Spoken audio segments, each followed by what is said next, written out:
Saat Manchester United mengumumkan nama Michael Carrick sebagai pelatih interim, banyak pihak khususnya fans sepertinya sudah tidak kaget.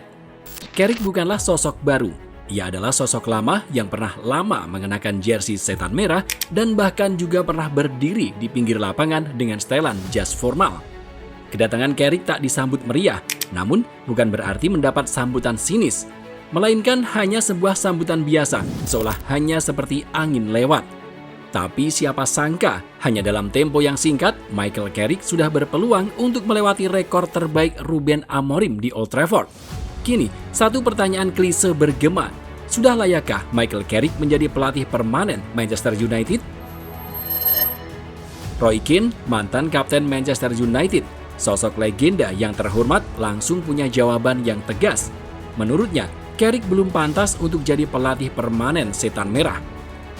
Dua performa yang luar biasa, tetapi siapapun bisa memenangkan dua pertandingan, kata Roy Keane dengan gayanya khas dan satir. Menurut legenda hidup Premier League tersebut, setan merah butuh sosok pelatih yang lebih besar dan lebih baik ketimbang Carrick. Apakah kita akan duduk di sini dan percaya bahwa Michael Carrick bisa membawa United meraih gelar juara Liga? Itu tidak cukup bagi saya. Saya tidak percaya dia adalah orang yang tepat untuk membawa mereka meraih gelar juara Liga. Senada dengan seniornya, Gary Neville, yang juga punya pendapat yang serupa. Menurutnya Carrick bukanlah solusi jangka panjang yang MU butuhkan. Lebih jauh lagi, Neville menyarankan mantan klubnya itu untuk menunjuk pelatih yang lebih berpengalaman.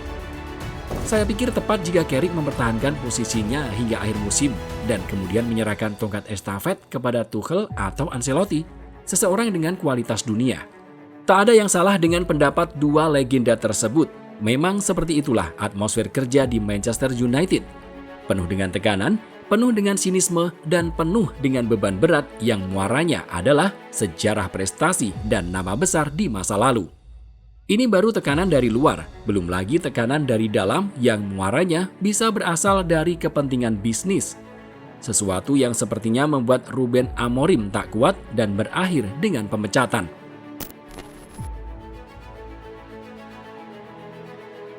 Untungnya sosok yang saat ini menghadapi situasi sulit tersebut adalah Michael Carrick. Pasca memecat Ruben Amorim pada awal Januari 2026, Jason Wilcock, direktur sepak bola Manchester United, tak ingin mengulang kesalahan yang sama. Agar musim 2025-2026 tidak berakhir makin buruk, ia menginginkan sosok pengganti yang berpengalaman menghadapi tekanan dan ekspektasi.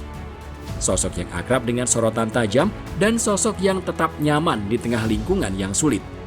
Untuk itulah para mantan pemain MU jadi sosok terdepan yang dipertimbangkan.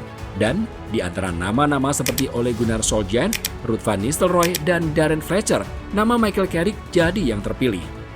Punya prestasi 5 kali juara Premier League, 1 piala FA, 6 piala Community Shield, 3 piala Liga, 1 piala UCL, 1 piala dunia antar klub, dan 1 piala Liga Eropa di era Sir Alex Ferguson dan Jose Mourinho jelas membuat Carrick kenyang akan pengalaman. Carrick memang belum pernah merasakan trofi sebagai pelatih dan rekam jejaknya juga belum panjang. Entah apa yang jadi pertimbangan lain dari manajemen setan merah, akan tetapi perjudian mereka memilih Carrick sepertinya terbayar lunas. Sejak memimpin Bruno Fernandes dan kawan-kawan pada 13 Januari 2026, Michael Carrick berhasil membawa atmosfer kegembiraan bagi para pendukung setan merah. Begitu ditunjuk sebagai pelatih sementara Manchester United, Michael Carrick sejatinya sudah ditunggu dengan jadwal berat. Bagaimana tidak, dua pertandingan pertamanya adalah derby Manchester menghadapi Manchester City di Old Trafford dan melawat ke markas pimpinan klasemen sementara Arsenal. Siapa sangka, dua pertandingan berat itu sukses Carrick lewati dengan sangat apik. MU sukses melibas City dengan skor 2-0 dan menang dramatis atas The Gunners dengan skor 3-2. Dua rekor pun pecah. Kemenangan atas City merupakan yang pertama bagi MU di Old Trafford atas rival sekota mereka tersebut sejak Januari 2023. Sedangkan kemenangan 3-2 atas Arsenal merupakan kemenangan ke-100 MU atas The Gunners dan merupakan kemenangan Liga tandang pertama atas rival mereka tersebut sejak Desember 2017. Catatan brilian Michael Carrick kemudian berlanjut di laga melawan Fulham. Dalam lanjutan pekan ke-24 Premier League tersebut, Carrick sukses membawa Setan Merah kembali meraih poin penuh usai menang dengan skor 3-2. Kemenangan tersebut mungkin terlihat biasa, tetapi Setan Merah sukses meraihnya dengan cara dramatis. Mirip dengan laga panas mereka kontra Arsenal, MU sukses membalikan keunggulan mereka yang sempat tersusul dengan sebuah gol krusial di menit-menit akhir pertandingan. Di laga melawan Arsenal, Matheus Cunha jadi penentu lewat golnya di menit ke-87. Sementara pada laga melawan Fulham, giliran Benjamin Sesko yang jadi pahlawan berkat golnya di menit ke-90+2. Bagai dejavu, banyak fans kemudian membandingkan momen tersebut dengan memori manis mereka di era Sir Alex Ferguson. Mencetak gol di menit-menit krusial saat emosi dan stamina mulai terkuras adalah hal yang sangat MU banget. Jika dulu adalah istilah Fergie Time, kini muncul istilah Carrick Time. Maka wajar bila banyak pihak yang senang akan kinerja Michael Carrick di balik kemudi skuad MU musim ini.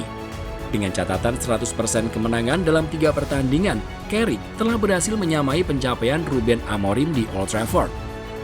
Amorim yang bekerja sejak November 2024 hingga Januari 2026 hanya pernah sekali membawa MU meraih 3 kemenangan beruntun, tepatnya pada bulan Oktober 2025. Bayangkan saja, Amorim butuh waktu 47 pertandingan untuk meraih capaian terbaiknya. Sementara itu, Carrick berhasil menyamainya hanya dalam 3 pertandingan dan dalam waktu kurang dari sebulan. Statistik juga menunjukkan angka yang positif.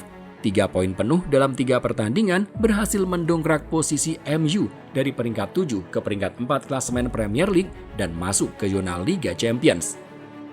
Jika digabung dengan periode pertamanya sebagai pelatih caretaker pada November hingga Desember 2021, kini Carrick telah mengoleksi 5 kemenangan dan sekali imbang dalam 6 pertandingan.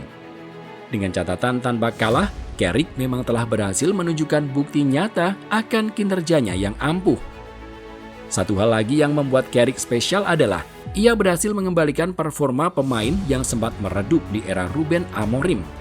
Misalnya saja Kobbie Mainoo. Rising Star Setan Merah itu sempat tersisih dari skuad dan bahkan nyaris pergi di bursa transfer Januari ini. Namun, di bawah Carrick, Mainoo sukses kembali meroket. Selain itu, Carrick juga mengembalikan Manchester United ke skema formasi 4 back. Tak seperti Amorim yang begitu saklek dengan formasi 3 back-nya. Formasi 4-2-3-1 milik Carrick begitu fleksibel, memberi Bruno Fernandes keleluasaan dan membuat seorang Patrick Dorgu meledak.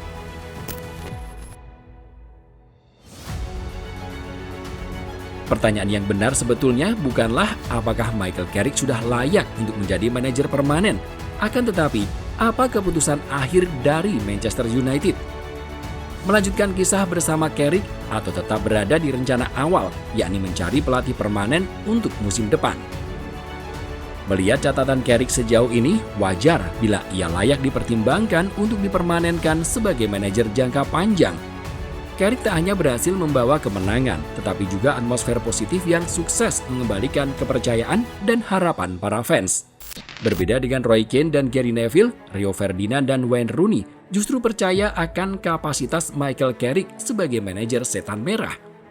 Akan tetapi, manajemen Manchester United mungkin tengah menimbang dengan hati-hati. Dulu, Ole Gunnar Solskjaer sempat mencatat 14 kemenangan dari 19 pertandingan sebelum diangkat jadi manajer permanen. Tapi setelah itu, dalam waktu nyaris 3 tahun, Ole gagal menghadirkan trofi. Di musim panas nanti ada beberapa manajer berpengalaman yang memang bisa diambil, seperti Oliver Glasner yang akan habis kontrak. Namun, apakah Manchester United akan menunggu selama itu? Memastikan kursi manajer sejak dini bakal mempermudah mereka dalam merencanakan masa depan klub. Rencana transfer hingga target prestasi sangat bergantung pada siapa sosok yang berdiri di balik kemudi. Membangun skuad lebih dini dengan manajer yang sudah mengerti situasi jelas sebuah pilihan yang aman. Carrick sendiri kabarnya sudah memberi kode. Ia ingin membawa mantan anak asuhnya di Middlesbrough, Hayden Hackney, serta memulangkan Marcus Rashford. Disinilah dilema baru muncul. Banyak penggemar Setan Merah yang saling bersilang pendapat soal rencana Carrick memulangkan Rashford. Selain itu, muncul kabar kalau petinggi MU menolak permintaan Carrick untuk mempertahankan Harry Maguire. Jadi, Secara hasil, Michael Carrick mungkin telah berhasil, namun secara internal mungkin ia belum bisa memenangkan suara di depan para petinggi. Kini, keputusan akhir ada di tangan manajemen Setan Merah. Mau tetap mencari manajer baru untuk musim depan atau lanjut seterusnya dengan Michael Carrick?